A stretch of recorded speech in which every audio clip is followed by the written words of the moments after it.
ಗದಗದ ಕೃಷಿ ಇಲಾಖೆ ಹಾಗೂ ಹೊಲಕೋಟೆಯ ಕೃಷಿ ವಿಜ್ಞಾನ ಕೇಂದ್ರದ ಸಹಯೋಗದಲ್ಲಿ ಹೊಲಗಳ ಸಂರಕ್ಷಣೆಗಾಗಿ ಹಮ್ಮಿಕೊಂಡಿದ್ದ ಖೇತ್ ಬಚಾವೋ ಅಭಿಯಾನಕ್ಕೆ ಸಂಸದ ಬಸವರಾಜ ಬೊಮ್ಮಾಯಿ ಚಾಲನೆ ನೀಡಿದರು. ಈ ಸಂದರ್ಭದಲ್ಲಿ ಜಿಲ್ಲಾಧಿಕಾರಿ ಸಿಎನ್ ಶ್ರೀಧರ, ಕೃಷಿ ಇಲಾಖೆ ಜಂಟಿ ನಿರ್ದೇಶಕರಾದ ಚೇತನಾ ಪಾಟೀಲ್ ಸೇರಿದಂತೆ ಹಲವರು ಉಪಸ್ಥಿತರಿದ್ದರು.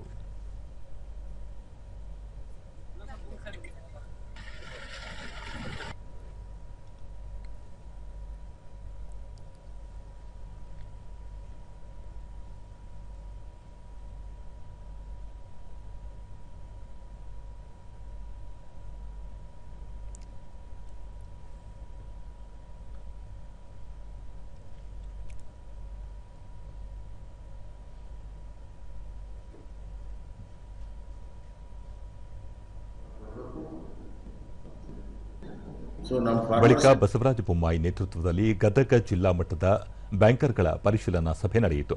ಈ ವೇಳೆ ಗದಗ ಎಸ್ಬಿಐ ಲೀಡ್ ಬ್ಯಾಂಕ್ ವ್ಯವಸ್ಥಾಪಕ ಎಂವಿ ಸಂತೋಷ್, ಆರ್ಬಿಐ ವ್ಯವಸ್ಥಾಪಕರಾದ ವಿಜಯಶ್ರೀ, ನಬಾರ್ಡ್ನ ಹನುಮಂತರಾಜು, ಎಸ್ಬಿಐನ ಪ್ರಾದೇಶಿಕ ವ್ಯವಸ್ಥಾಪಕ ರಾಘವೇಂದ್ರ ರಾವ್ ಉಪಸ್ಥಿತರಿದ್ದರು.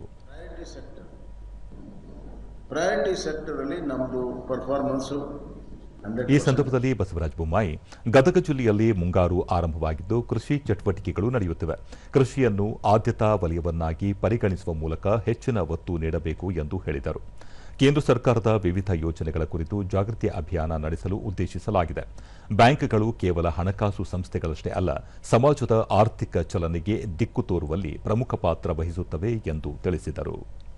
ಏನು ಬಹಳ ಪ್ರಚಾರ ಇದೆ, ಇನ್ಕ್ಲೂಸಿವ್ ಗ್ರೋತ್ ಅಂತಾರಲ್ಲ, ಇನ್ಕ್ಲೂಸಿವ್ ಗ್ರೋತ್ ಮಾಡೋಕ್ಕೆ ಸಾಧ್ಯ.